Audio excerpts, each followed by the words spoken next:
The Purdue Boilermakers closed out their road season with a 32-14 win over Northwestern last Saturday at Wrigley Field in Chicago. The Boilermakers now 7-4 on the season and 5-3 in the Big Ten, and they will close out the regular season on Saturday with a home game against the Indiana Hoosiers for the Old Oaken Bucket. Ross 8 is sold out, no tickets available, and that game will kick off at 3:30. Our coverage will start at 2:30. Hi, everybody, from Wolfie's in West Lafayette. It's the Thanksgiving week edition of the Jeff Brohm Show. We'll be here till the top of the hour and talking Boilermaker football with the head coach. You can call us at 888-246-2678. We're also on the Purdue Athletics page on Facebook, so you can follow along there and let us know where you're watching from. And if you have a question there, you can get that in as well. A little later on in the show, we'll be talking with Milton Wright, who had a sensational game last week against the Wildcats, and George Karloftis will join us as well. But when we come back, we'll have the head coach. It is the Jeff Brohm Show, presented by the Rohrman Automotive Group from Learfield. For Northwestern's pass protection. Oh, my, and right on cue there is Karloftis laying the wood on Evan Hall. He got the leg. Let's see. Oh, it's blocked. Purdue got their hand. Jim O'Neill called it playing baseball on the football field. Man on man. Going up top, got a wide open man. Anthrop is there on the sideline, makes a man miss. And tripped up just inside the 15-yard line. Late flags come in. Back to converge on. Play action pass going up top for Wright. He's got separation. Milton Wright, touchdown Purdue. Third most passing attempts and percentage in the nation. Going up top, Bell made a man miss, stays in bounds down the sideline finally. 3rd and 8. Going up top, Wright. Touchdown Purdue. 17 rushes, 63 yards for Hull. O'Connell going up top, caught, and it is a first down. And career really to this quarter, David Bell. Been able to contain it. The up and go. Wright is open. Right again to the end zone. His 3rd touchdown of the game. O'Connell has developed. Especially with the efficiency. Big 3rd down play. Going for the home run. Wright again. Caught. Milton Wright driving inside the 5-yard line. Far side here at Wrigley. Marty to pass again. Feels the pressure. He's going to go down. 2nd and 12 for Northwestern. Marty to pass. Spins out of it. And brought down. Jenkins. Sack number 4 on the season. More pressure. Down again. 3 straight sacks. Ball came out. 4th and a mile. And there's Karloftis. 4 straight sacks. Now another down season means they will win the division. Welcome back to the Jeff Brohm Show. We're live at Wolfie's Grill with the largest view of the game outside of Ross-Ade Stadium. Again, 888-246-2678. We've already got a couple of questions on Facebook. We'll get to those. I want to thank Rob Blackman, by the way, for filling in the last couple of weeks. I was with the Boilermaker women's basketball team, which is off to a 4-1 start. Congratulations to them and to the men's team, which had a sensational week last week. It's been a great fall so far for Boilermaker sports, and the football team's a big part of that, Jeff, with a 7-4 record. We were just talking during the commercial break about the experience at Wrigley Field. It was different, having everybody on the same sideline from a player's standpoint. Talk about the logistics and how that worked out on Saturday in terms of getting plays in and things like that. Well, first off, it was good to get a win, and Northwestern's been a tough team for us to handle. Normally, they're really tough on defense and run the football and stout up front. But we found a way to play well enough to win. I thought our guys came ready to play, and we hung in there, and we answered when they responded to some of the things we did. As far as the day, it was a little different. We were able to signal our plays in. Not too bad. We worked all week long being farther away and trying to make sure we see and get things communicated. One of the tougher things was, when we got to the far end zone, it was really hard for me and people to see. So the perception of knowing what was going on was a little difficult. And, I don't know if you noticed, but we didn't score any touchdowns in the far end zone. They scored no touchdowns in their far end zone. So I don't know if that mattered at all or not, but that was the most different thing. As far as substitutions, we were able to run off the field sideways and get to the wide as well as them, and that wasn't too big of a problem. But I just think it was a cool, neat event for all of our fans to do one time, and our players to experience, and it's something that they'll remember for a long time. And the field was got a little slippery as the game went on. That was one of the negatives. It kind of reminded me of old school football when I saw the Boilermakers go off the field through the first base dugout. You're thinking of those days with the Green Bay Packers and their big parkas on as they run down. That was pretty old school to have to go through the dugout to get to your locker room. Well, even back when I was in the NFL, when I was with the San Diego Chargers, we played it on the same stadium as the baseball team. So for the first fourth of the season, you played on the baseball field. There was dirt on the field. They didn't put sod on it. The same thing with the 49ers. Before they built the new stadium, you played on the same field as the baseball, so you were playing on dirt and you were going through the dugout. So it really kind of was brought back some old memories for me, and that's back before everyone had their own stadium and their own field. But it was we were in the visiting team locker room, which actually was really, really nice for the baseball team, and we had a lot of room. And I know Northwestern was in the home team locker room, which I think might have been even underneath and across the street a little bit, and they said it was phenomenal. But it was very unique. All right, let's go to the phone lines. Daryl is calling in from Philadelphia tonight. Daryl, what's your question for the coach? Hey, Coach, how's it going? Nice win this past weekend, man. For the team, great win.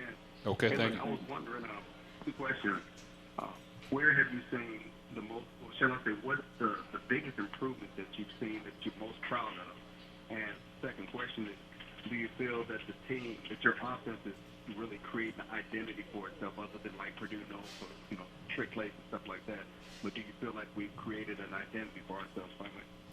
Well, I appreciate the call. Those are good questions. I think the main thing I'm proud of is we worked really hard this past offseason at improving the defense and doing the best job we can as coaches to put them in the best position to succeed, and being more aggressive in our approach and taking more chances. And I think that we brought in a group of coaches that are tremendous people that care about our players and doing things the right way and are willing to work in a collaborative approach to get it done. And so I think that's been a huge plus. Is in order to win in this conference and win at a high level, you have to be good at all three segments: offense, defense, and special teams. Otherwise, you're just not going to win against good opponents. So we've done a really good job overall on defense. There's still areas to improve without question, but we've made great strides. Our offense has played better as of late, and we have thrown the football very efficiently and got it to our playmakers, and Aidan's played at a high level, and our receivers have done a good job. That's been good to see, and we've scored more points. Special teams, we've had our ups and downs, but for the most part, I think we've gotten better, and it's just there's still room to improve, and I think we got a really good group of coaches that we all work together, and we're willing to point the finger at ourselves first, and figure out a way to get things better or be more creative or even be less creative and make it simple, whatever we got to do to help our guys win. And our guys have worked hard, and they give great effort, and they've been through some tough games and some games where they've had success. So for us, we want to finish this season off the right way, and we have a lot of season left to play, and it's not over, and we've got a really tough, hungry opponent's going to come in here, a rival, and they're going to play really hard, and we're going to have to play our tails off in order to win. All right, it's time for a break. This is the Jeff Brohm Show, presented by the Rohrman Automotive Group. Back after this from Lear Field. Ivy turns the corner and puts it off the glass and in. Scouting report right there. Who is so good up front for Purdue, checks into the game coming off the bench. Should be one of the best players in the Big Ten. And here he is. Nice look. And he feeds Caleb first for the flush. Mark from Newman, and there's that rebound that you talked about. Newman, another shot at it. Hits that one. Yep. Finally gets one to go. Brandon Newman, and Purdue by 5. 80 wide open, a two-handed stump. Great job by Edie. He knows how to use his body. Boilermakers down by 7. Ivy. Edie on Slater, off the glass and good. He's got 10. But they have 4 linebackers out there. Inside first. And Caleb First will go to the line. Ivy the rebound.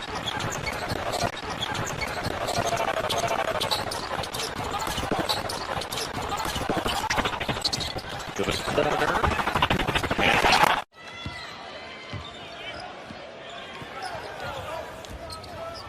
Whoa! That stand out the most. We have some depth at receiver and quarterback and tight end as well. I think on defense we have plenty of linebackers. Secondary, we need to continue to work on the depth there. But I think our guys have worked hard and we've had a few setbacks and injuries, but those happen every year, and you're always going to have to get the next guy ready to play. So it's important for us to develop all of our guys on our team.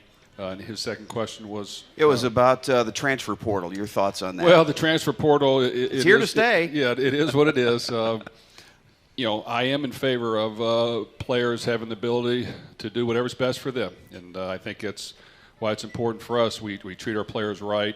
We try to do the right thing. We try to be honest with them. We try to help them grow and become the best player and person and student they can be. But also, you can't just be friendly to them all the time. You have to give them some tough love and let them understand these are things you got to improve upon and get better at. And we try to honestly do that. So I think our guys appreciate that for the most part. The thing you worry about is guys coming and stealing your players. So that's the main drawback, I believe, that happens behind the scenes, which shouldn't, but it does, and it's going to continue to do that. So you just have to do the best job you can of keeping your players not only happy, but satisfied that you're communicating with them and being honest with them and you're helping them grow as a player. All right, let's get some shout-outs here to some folks watching us tonight on Facebook. Hillsdale, Michigan is checking in. Austin, Texas. Plymouth, Indiana. Wisconsin checks in. Kokomo, Indiana. The Dominican Republic. We got Andrew telling us beat IU. Well, that is the plan for this week. Littlestown, Pennsylvania. Clarence, New York, up in the Buffalo area. Fort Wayne, Dawsonville, Georgia, Danville, Kentucky, and West Palm Beach. So we thank you for watching. Again, let us know where you're tuning in from. One of the questions we have here, Jeff, you talked a little bit about the depth, and we mentioned that is signing day coming up in 3 weeks. In general, how is recruiting going? What position is your priority, and where are you right now generally in terms of numbers?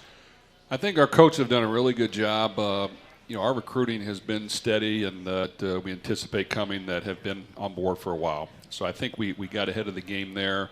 For us, we're always looking to get difference makers and, guys that we feel like can come in and really make an immediate impact and be just outstanding players. Your George Karloftis, your David Bells, and those type of guys. And, that's always the challenge. You want to just try to get as many of those as you can. And then the ones that you can't get, you got to get guys that maybe aren't quite at that level yet, but you got to put the work in and develop them and put them in a position to succeed. So, you make the most of what you have, and it's our team, it's our guys, and we want to help them achieve all of their goals. And that's the great challenge about coaching is you got to figure out ways to win, no matter what's going on or what injuries you have or what part of the season it is, and that's what makes it fun and competitive. And I know that here at Purdue we've had tremendous showing at our games, people that support us and that like to see guys that play hard and fight and compete to win, and that's what we always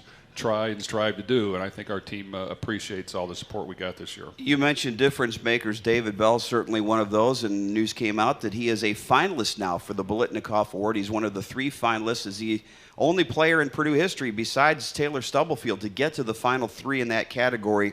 He's having another sensational season for you. Well, he is, and we're proud of him. And he's from Indianapolis. He took a lot of pride in coming to Purdue, and he wanted to go somewhere and make a difference. And having Rondell the first year and his true freshman year, putting up the records he did, definitely helped our case. And I think we've tried to do the same thing for David, but he's definitely fulfilled all our expectations and more, and he's just a great young man. All right, we'll be back at Wolfie's in 2 minutes. It is the Jeff Brohm Show presented by Rohrman Automotive Group from Lear Field. Please turn your attention to the south end zone as we welcome back one of the greatest Boilermaker teams of all time, your 2000 Big Ten champions.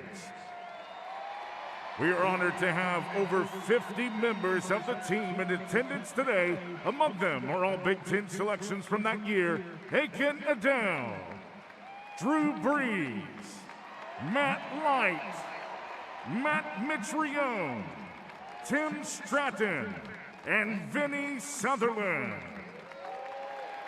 The on-field success of that team is forever ingrained in our memories. No one will ever forget the win over Ohio State on the Holy Toledo play, or securing the Rose Bowl bid with a win in the bucket game over Indiana.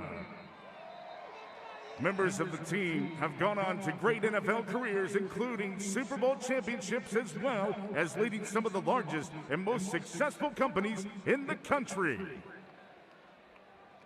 Once again, fans, please give a warm welcome back to your 2000 Purdue football team.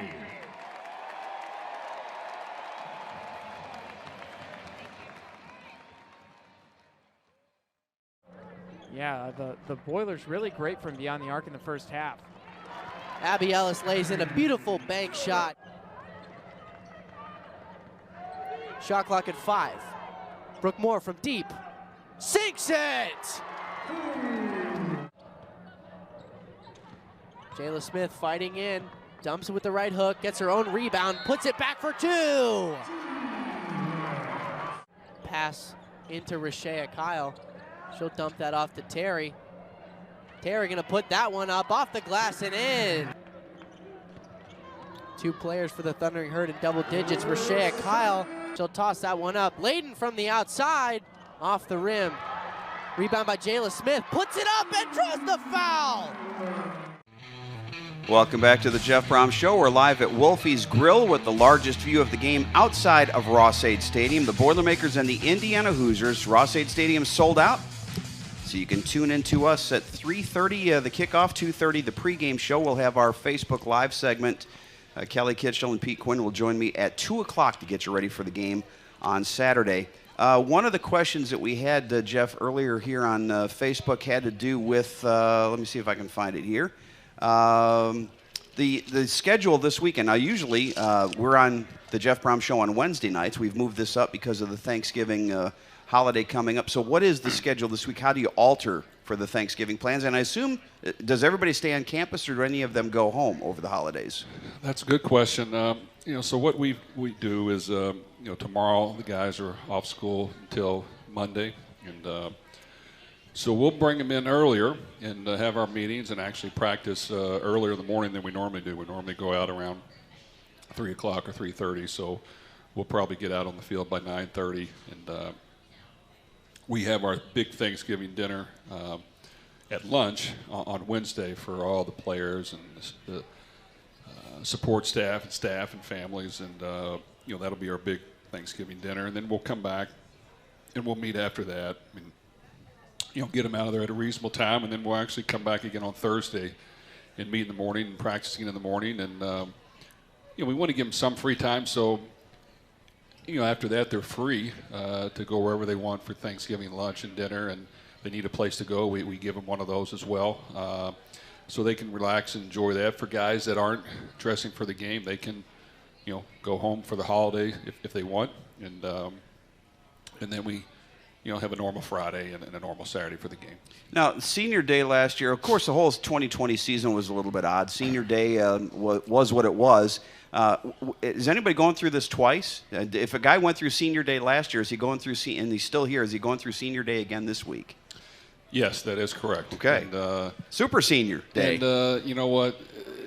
We could have some that go through Senior Day this year that will be back next year. There you go. So, I've been asked this question before of who exactly our seniors are, and I really can't tell you sometimes. I can't either. I can't tell if they have another year left or not, if they're going to take it, if they don't, not going to take it. So it's been a little challenging to just keep track of all that. And just to get everybody straight on that, you do have to be back to your normal scholarship limit for next season, correct? You've got to be back to the 85 scholarships. That is correct. Okay, so this was a one-time exemption to be over that number. So, it'll be interesting to see who does decide to come back. One player who has certainly taken advantage of his 5th year is Aidan O'Connell, and he is playing spectacularly right now at quarterback for you. Really, he's played at a high level lately, and I think he's just seeing things better. He's feeling more comfortable. We've adjusted the offense to try to fit him as much as we can. He's getting it to our playmakers. He's not taking sacks. We're able to get the ball out quick and run it a little bit here and there. he's been accurate up the field, and he's just really done a great job. He hasn't turned the ball over, and that's critical in order to win a football game. So obviously we want that to continue, but he's done a tremendous job. And the offensive line has really been able to protect him well throwing the football. He was sacked once last week, but wasn't sacked at all in the Ohio State game. That was a team that came in leading the nation in sacks. So he has had time to go back and look at the field and find his primary and his secondary receivers. You know what? I think we've all worked hard to try to take that sack total down each and every game. And it's a combination of him doing a tremendous job. It's a combination of our offensive line coaches and offensive line doing a tremendous job protecting and understanding what's going on defense. And then we've definitely have tried to give him plenty of ways to get the ball out quick and many options to do that. And maybe take a little less chances of holding it longer and throwing it up the field as much, because that's when you can get some interceptions and sacks. So I just think a combination of all those things have helped. But it's definitely been led by Aidan and our offensive line. Well, you talked about playmakers. We're going to talk to one of those playmakers when we come back. Milton Wright will join us on the show. It is the Jeff Brohm Show, presented by the Rohrman Automotive Group from Learfield.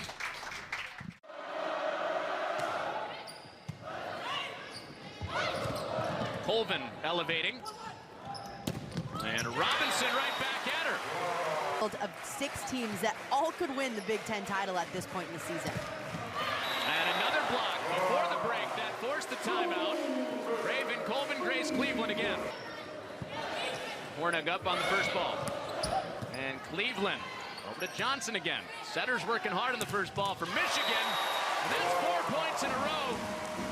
Punched with a block for Purdue.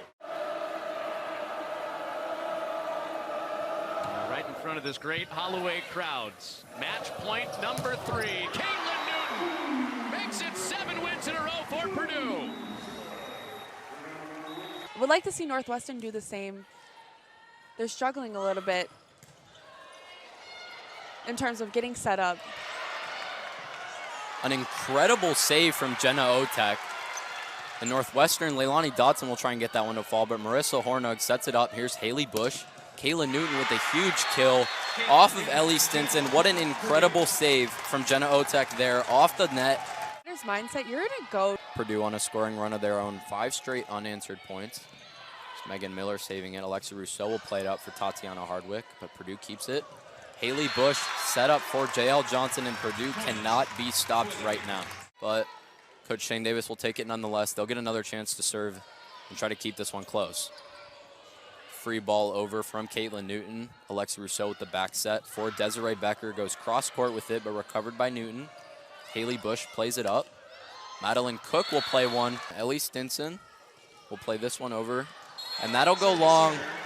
Service error from Ellie Stinson as Purdue will take this one. I was just going to say one thing, how much I love this team. Okay, I just love this team. It's been a tough week. This was a tough match. And so it was tough. My dad used to always say, Dr. Don, it's like sitting in a dentist chair sometimes when you're coaching some matches. That was a little bit. So, but I love this team. And Kate, great job getting that serve going. It just turned everything around. And we did a lot of really good things. But I love this team. Boys,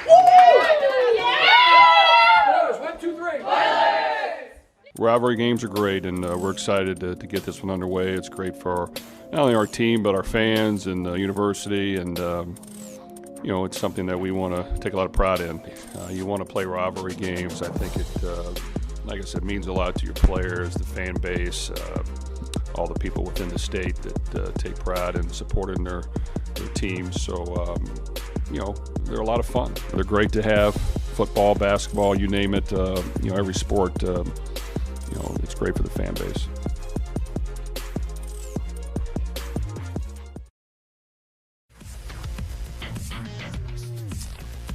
It's time for the Pro Boilers feature, where we look at how former Purdue student athletes are doing in their professional sports careers. Pro Boilers is presented by Indiana Kitchen Premium Pork Products. Get to know us at indianakitchen.com.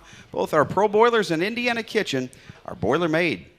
Juwan Bentley had a big game again for New England in their 25-0 shutout of Atlanta. He had 5 tackles as the Patriots have now moved into first place in the AFC East, and it does pain me to say that as a Bills fan. Marcus Bailey had a solo tackle for Cincinnati in their win over the Las Vegas Raiders, and Rondale Moore had a season-high 11 catches against Seattle. He now has 47 receptions and a touchdown as the Cardinals continue to roll in the NFC. And I bring Rondale up last because the fellow sitting next to me played with Rondale Moore, plays with David Bell. But on Saturday, it was Milton Wright Day at Wrigley Field. 8 catches, 213 yards, and 3 touchdowns. Milton, talk about that game and how exciting it was for you to play in a historic place like Wrigley Field. Honestly, it was incredible. I'm so excited that I got to play on such a historic field and be in an atmosphere where we had more Purdue fans than Northwestern fans there. So I'm glad that we could pull out a great W. And honestly, it was just something I can't describe. You know, you talked to me during the break that baseball really was not your thing growing up. That you ran some track, you played some basketball in addition to football. But maybe I could see you as a pinch runner a little bit, going from first to third on a single. I could definitely make it there in pretty fast. You know, we saw a lot of slipping and sliding. Did you have any issues at all with the turf on Saturday at Wrigley? It was tough to run on a little bit. You know, just a different surface, but. Honestly, I felt like our guys could handle it pretty well, and we were able to make some plays. And honestly, for me, it was a little tough, but I managed. You know, we've talked for a lot of years now about the receiver room at Purdue and the talent that's in that room. And we've talked, Rondale Moore and David Bell. We're going to see watching them play on Sundays and hopefully watching you play on Sundays before long. What have you been able to learn from the other guys in that room? Honestly, I've learned so much. From Rondale being a leader, in and out of the receiver room, on the field, off the field, him getting it done in the classroom, as everyone wants to know. He was an awesome leader. And then also David, different releases, route running, because his route running is very precise. So we all know that, and how he just gets off of jams and different things like that. So learning these key tools has helped me throughout the years. Milton, this team's sitting at 7-4. What's been the difference this year? Why is this team having success on the field like you are? I feel that we have grown more and more as a family, honestly. I feel like our team is one cohesive unit, and we are together no matter how low we get, or if we lose a game or we win a game, we're always going to be one. And I feel like that is the statement piece of our team this year. What's the relationship or the connection that you have with Aidan O'Connell? Because Aidan seems to be building more and more trust in you as the season goes to get you the football. I have a great relationship with him. I feel like everyone does. I feel like he's one of our biggest leaders for sure on our team, and I feel like he's always known for getting everyone the ball and everyone getting a piece. And so, honestly, I feel like our relationship as a wide receiver core and as me, that we just keep building, and it's just, I don't know. It's just like it's kind of like a brotherhood, honestly, just like brothers. I don't know if I've asked you this before. You started here as number 17. You switched to number 0. Does the number 0 have any significance to you, other than it's kind of a cool number? Well, honestly, I had the number 1 when I first got here, but for me being on special teams and everything, I had to change it to 17. And the beginning of my sophomore season, Coach Brohm was like, "Hey, they got 0. Do you want to try that out?" I was like, "Yeah, that sounds awesome."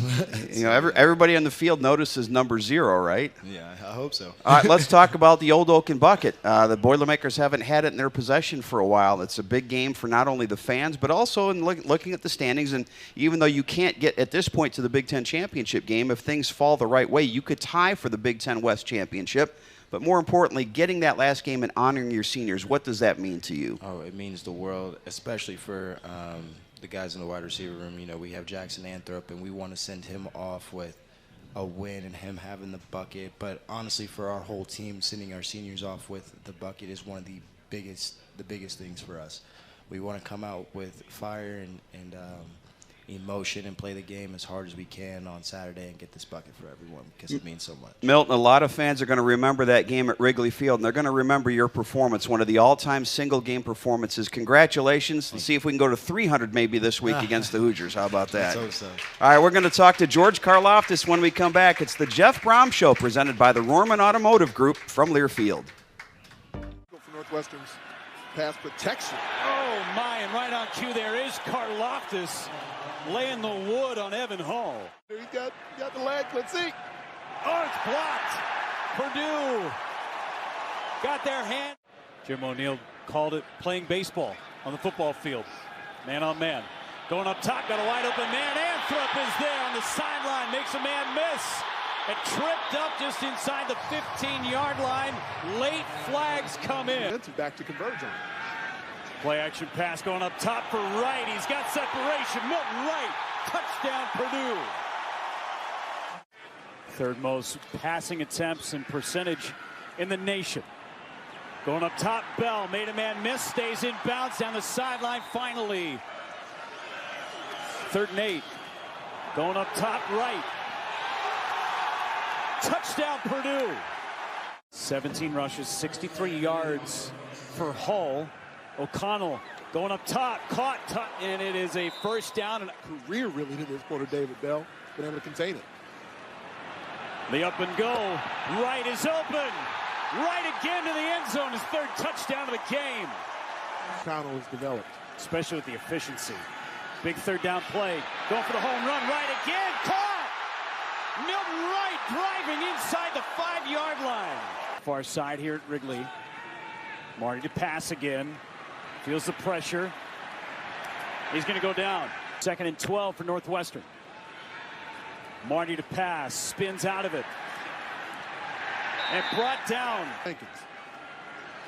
Sack number 4 on the season. More pressure. Down again. 3 straight sacks. Ball came out. 4th and a mile. And there's Karlaftis.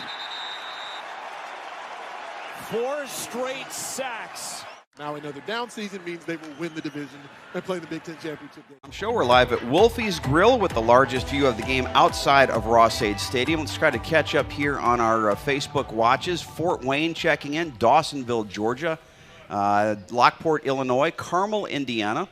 Douglas is watching from the farm near Paoli, Indiana. We've got a watcher from Lowell, Indiana, Kempton, Pennsylvania, and I think that catches us up. And they're listening now to George Karlaftis, who is a local product here from West Lafayette. I say local product, but not originally a local product. Originally born in Greece. I think a lot of people familiar with the story, but for some that aren't, you and your family moved here when you were a teenager. You grew up in Greece and spoke Greek and really didn't know much about American football at that point, did you? Yeah, that's right. My mom's family is from West Lafayette. My dad was from Greece, so we made the move when I was 13 years old. You played water polo, right? Yeah. You were a goalie? That's right. Have you played water polo since you came to the United States? No, they don't really have it here. Don't have a whole lot of that. Right. So, what was football when you made the transition to football? What was the hardest adjustment, and what did you like the most about it right away?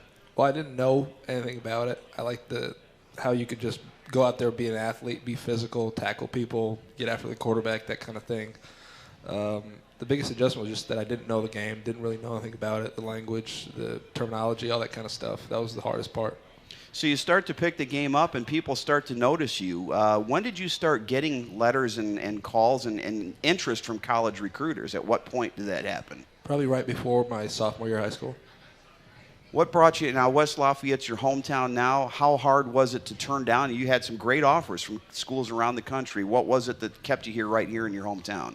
Well, I think with Coach Brohm coming here, it was a perfect storm. I knew he had some great brewing. They did the best job recruiting me at the end of the day. It wasn't even close. You had a terrific freshman year, and then the last year was just, for a lot of reasons, it was a tough year with injuries and illnesses. Talk about the bounce back, because you've been a force in every game this season. What was the biggest difference from last year to this year? Yeah, well, last year was a weird year for everyone, right? And just going back to the drawing board, going back to being aggressive, being physical, finishing games, and working as hard as you can in the offseason. You had coaching changes on the defensive side. Mark Hagan is your position coach. Describe Coach Hagan to someone who's never met him before. One word, intense, right? It's intensity. He expects and demands the most out of you every single day, and he's going to get that out of you. So he's great in terms of technique, in terms of coaching, and the effort he brings out of you every single day.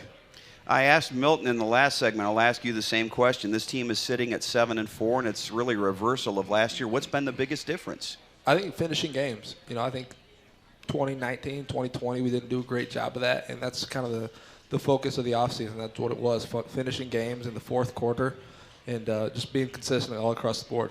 It's frustrating for fans who watch you seemingly get held a lot. I know your coach has talked about that. Your coaches have made that point that you haven't drawn a lot of holding penalties. How frustrating is it for you, and how do you put that out of your mind and just move on to the next play?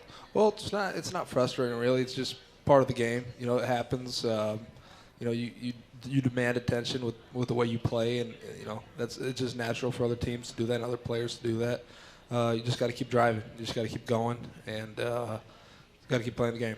You haven't had a chance yet to lift the Old Oaken Bucket. What would a win over your arch rival on Saturday mean to finish the season at 8-4? Yeah, that'd be great. That'd be great. I think that's what a lot of us came here to do, and you know, that'd be awesome. Well, George, it's been a pleasure to watch you this season. Stay healthy, and let's have a great finish to this 2021 campaign. Yes, sir. Let's do it. All right. We'll have the coach back with us. That's the Jeff Brohm Show, presented by the Rohrman Automotive Group from Lear Field. Ivy turns the corner and puts it off the glass and in. Scouting report right there. Who is so good up front for Purdue, checks into the game coming off the bench. Should be one of the best players in the Big Ten. And here he is. Nice look. And he feeds Caleb first for the flush. Mark from Newman, and there's that rebound that you talked about. Newman, another shot at it. Hits that one. Finally gets one to go. Brandon Newman, and Purdue by 5. Edie wide open, a two-handed stump. Great job by Edie. He knows how to use his body. Boilermakers down by 7. Ivy. Edie on Slater. Off the glass and good. He's got 10. But they have 4 linebackers out there. Inside first. And Caleb first will go to the line. Ivy the rebound.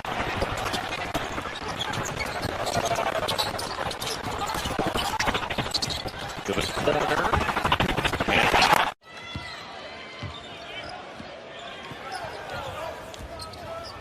Whoa! And here's Stefanovic, intercepts the pass and lays it in. Samuels went flying. Great save by Ivy. Nice. And the feed, Ivy to first. Time out, Villanova.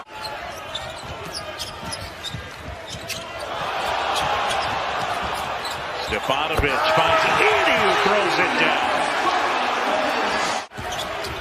Moore hesitates. Ivy blocks it. Tied at 62. Ivy first. Boilermakers with the lead. That one tipped away. Edie gets it back. Inside and one. Oh boy. Battle for the Old Oaken Bucket. Saturday, the kickoff is at 3:35 at Ross-Ade Stadium. We'll have our pregame show starting at 2:30. We're going to talk about Indiana in just a second, but we did get a question on Facebook, and I know that you're one game at a time and 1 week at a time. Somebody asked, though, how bowl invitations, if you're involved at all in that, do you get involved in any discussions? Is there any insight that you can give in terms of the bowls?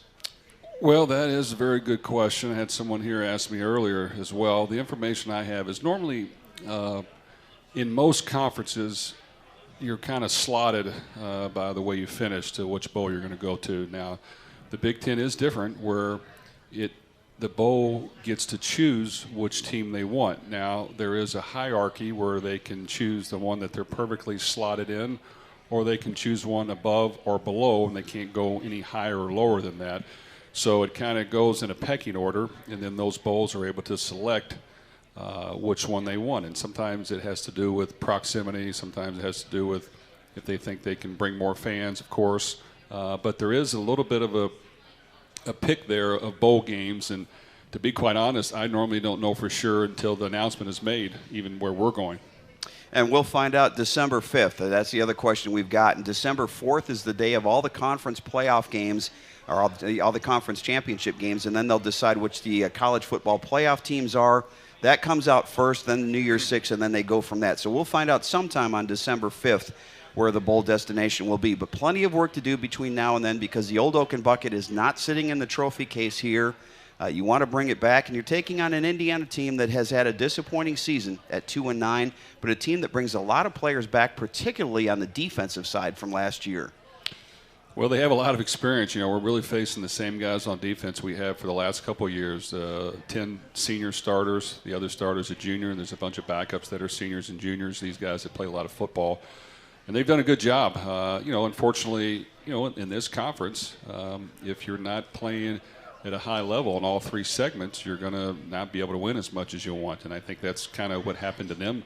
To this point is just they haven't been on all cylinders in these games, and they've been in some close games, just didn't find a way to win. So they're going to come ready to play. This is a huge game. You know, they have good players on their team, and they have guys with experience. And, you know, we're going to have to prepare well this week, and we're going to have to come ready to play, and we're going to have to take advantage of any break that we get and not, you know, turn the ball over and have too many penalties. So we're going to really have to concentrate on the small things, play as hard as we can, and play to the end, because in these games it's always going to be a fight to the end, and we've got to be willing to be the one that will stand in there and try to get it done. They have a unique situation offensively in that they have the potential of 4 different quarterbacks they can play, and all 4 are a little bit different. 2 of them are really good runners. You've got a walk-on who's shown the ability to throw, and a guy that transferred in who can throw the football. Does that change the way you have to prepare for them defensively?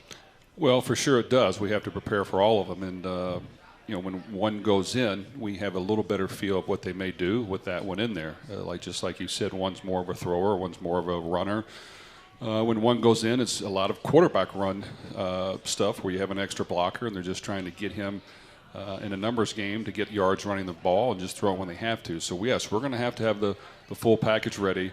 Once again, it's going to have to be, you know, let's take away the things that they want to do, and let's make them force them to do the things they don't want to do. And sometimes that's easier to do when you have a lead and the ball, you know, and you're in a good position during the game. You know, if they get a lead, you know, then it's going to be hard sledding for us. We're going to have to just fight and hang in there to the end and figure out a way to get it back. But you know, that's football, and that's football in this conference, and it's going to be just like that on Saturday, and we're going to have to come ready to play and you know, try to start as fast as we can. You know, we talked in the last segment with George about how unusual last year was, and probably one of the most unusual things was you had a football season that didn't include a game against Indiana.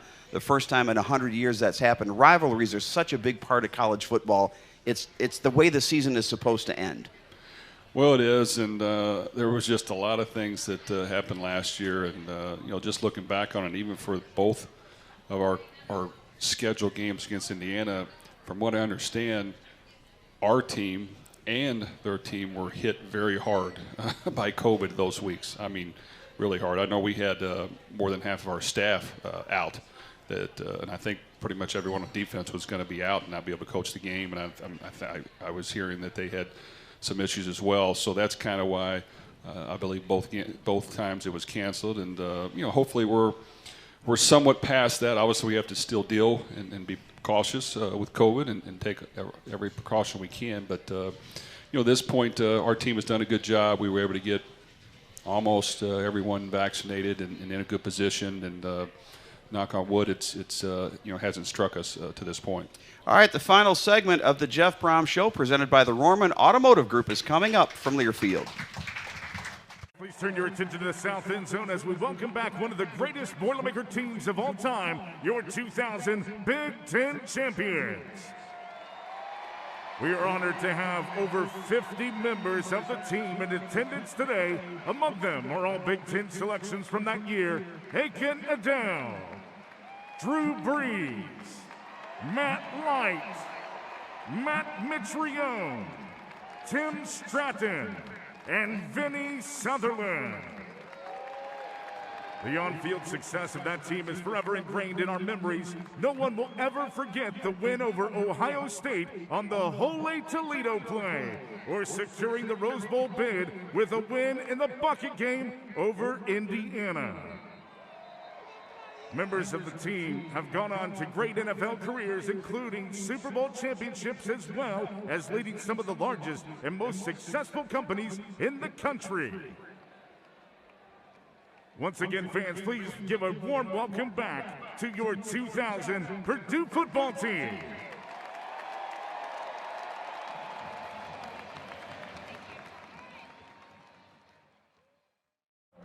Yeah, the Boilers really great from beyond the arc in the first half. Abby Ellis lays in a beautiful bank shot. Shot clock at 5. Brooke Moore from deep. Sinks it! Jayla Smith fighting in. Dumps it with the right hook. Gets her own rebound. Puts it back for 2. Pass into Rashea Kyle. She'll dump that off to Terry.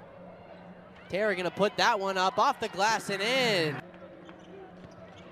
2 players for the Thundering Herd in double digits. Rashea Kyle, she'll toss that one up. Layden from the outside, off the rim. Rebound by Jayla Smith, puts it up and draws the foul. The Rohrman Automotive Group is supporting your Boilermakers as the presenting sponsor of the Jeff Brohm Show and proud partner of Purdue Athletics. Rohrman Automotive Group, boiler up and hammer down. It is the final week of Big Ten play in the Eastern Conference, or Eastern Division. It's kind of back to the 1970s all over again. Michigan and Ohio State playing on the last day of the season, and to find out here who goes to the championship game. And on the west side, right now, Wisconsin holds the cards. If Wisconsin beats Minnesota, they're the champ, and Iowa and Minnesota still have a chance otherwise. But, you know, we were talking during the break, Ohio State, Michigan, you think back in the days of Woody Hayes and Bo Schembechler, they're not going to see the 3 yards in a cloud of dust in that one. I think they're going to be some balls thrown in that one, especially by the Buckeyes. I think you're right. I actually think it's going to be a good football game. I think Michigan has a lot of talent, and they'll give Ohio State a run for their money. And if they can keep it close, they'll have a chance. Now, if Ohio State jumps to a big lead, then it could be a long day. But I do think Michigan, you know, they have a solid running game. They can control possessions if they don't turn it over. I do think Michigan has a good defense. They were up on Michigan State big, and then just kind of blew the lead as the game went on. So I do think you know, having it at home in Michigan will give them some fan support and that 12th man, so to speak, and I think it'll be a good game. You know, it has been a wild year in college football. Your team was a big part of that with 2 upset wins over top 5 programs, but you come into this last week of the season and you've got 4 playoff spots that are still pretty wide open. Well, it you know, it'll go down to the last week, and there are a lot of really you know, there's a handful of really elite teams, in my opinion, out there that have a chance to, you know, compete for the title. And you know, as a football fan, it'll be a lot of fun to watch. And you know, this is just a great game where you never know who can win on any given day. If a team comes prepared and ready to play, and they're, you know, doing a lot of the small things right, and they're being aggressive, and they're taking chances, and it's working, you can beat anybody. And that's what you know, is great about our conference is any given day, anybody can win in those scenarios. And you know, it's just a lot of fun when you play in those type of games. All right, back to your game this week against Indiana. I think I've asked this question before, but I'll ask it again. When you have a rivalry game where there's such intense emotion, do you have to talk to the team a little bit extra about keeping their physical play between the whistles and not taking unnecessary penalties? Well, that's one thing we talk about a whole lot in general. And up until this past game, I thought we had an outstanding year as far as eliminating penalties and some silly mistakes. This past game, we had more penalties than we had all year, so that was disappointing. We got to get that cleaned up. But you know what?